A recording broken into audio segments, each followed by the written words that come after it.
Hi, sweetheart. This is your grandpa. I'm like this, but I'm gonna go like this so you can see my face.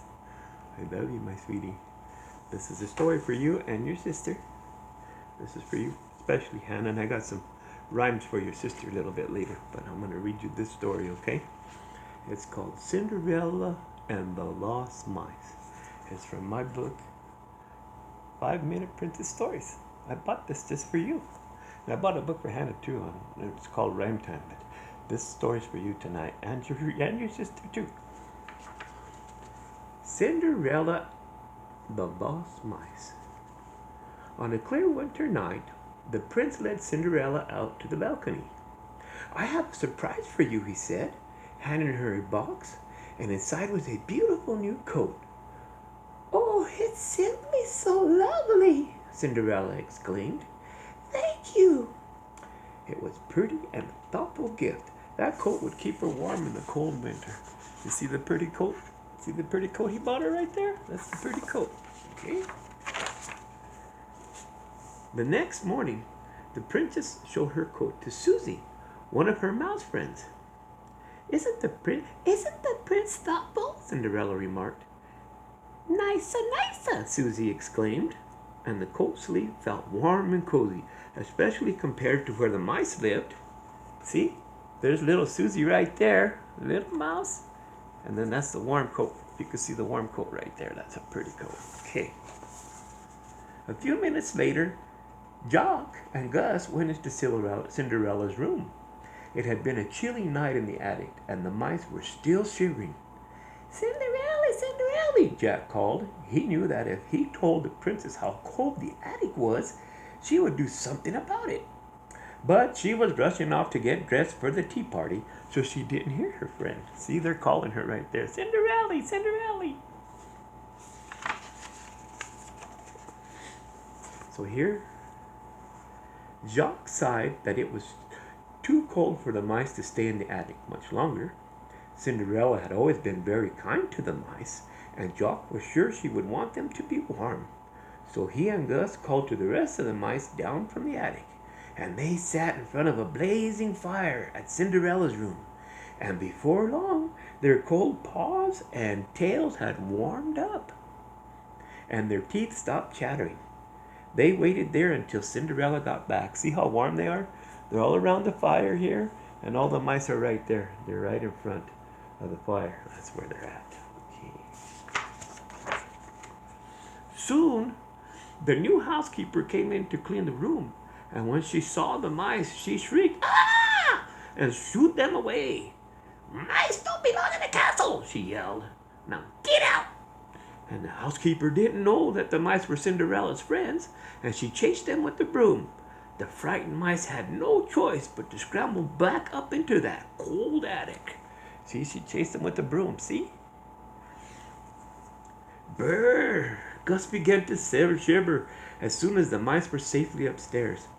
The mice really needed the princess's help, but how would they be able to speak to Cinderella when they were afraid to set foot downstairs? Wham! Suddenly the castle gardener barged through the attic door, and before the mice knew what was happening, he trapped them. Now take them outside, they heard the housekeeper say. Take them far away so they never return. See, they were trapped up there. That's where they were in the attic. That's where the Gus trapped them. Meanwhile, Cinderella's tea party had ended, and she and the prince were riding out. As their horses trotted through the countryside, they saw the castle gardener tending to something out in one of the fields. Hello, the prince called out. It's much too cold to be working outside. See, he was working outside, see? And the prince, and they were driving by on their horse right there, see, and they saw him on the... But the gardener did not answer. The prince called to him again and still got no reply. As they rode on, the prince turned to Cinderella. That was odd, he said. I can't believe he did not hear me. Why wouldn't he answer? Perhaps he was lost in thought, Cinderella replied. Cinderella was right. The gardener had been trying to make a decision. He was about to let the mice go as the housekeeper had ordered, but he was worried about them. He knew that it was too cold outside. Finally, he decided to take the mice to the stables. Now, don't tell the housekeeper, he told the stable workers. But these poor nice mice need a warm place to stay and a bite to eat. And the mice were very grateful to their new friends. So you see the gardener? He made friends with the mice. These were all the mice there, and he didn't want them to get cold either. So he says, I'm going to be friends with these mice and be nice to them. Okay. So the mice nestled together in the barn, but as night approached, the stables got colder. And luckily the horses were very friendly, and they told the mice to snuggle in their manes and keep warm. That's so nice. And Gus drifted off into sleep. See where the mice are? They're right here.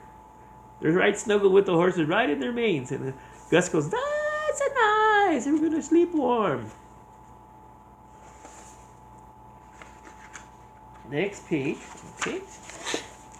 Later that night, back at the castle, Cinderella was starting to worry.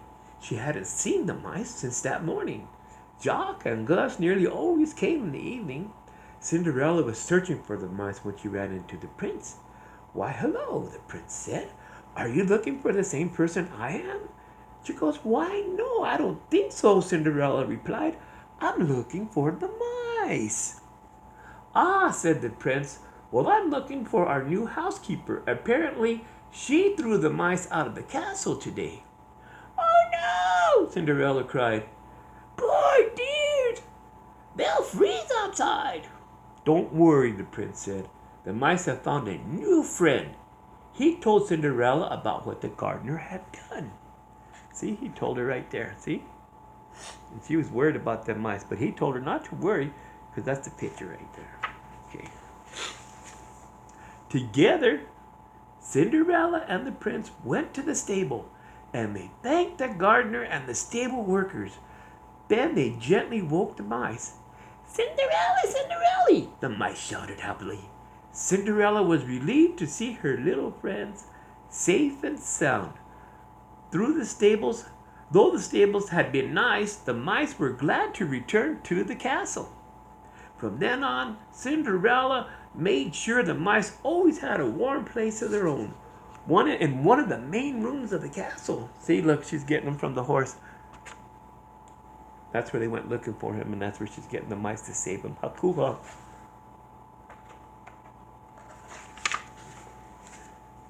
A few nights later, Cinderella and the prince threw a grand ball, and the gardener was the guest of honor.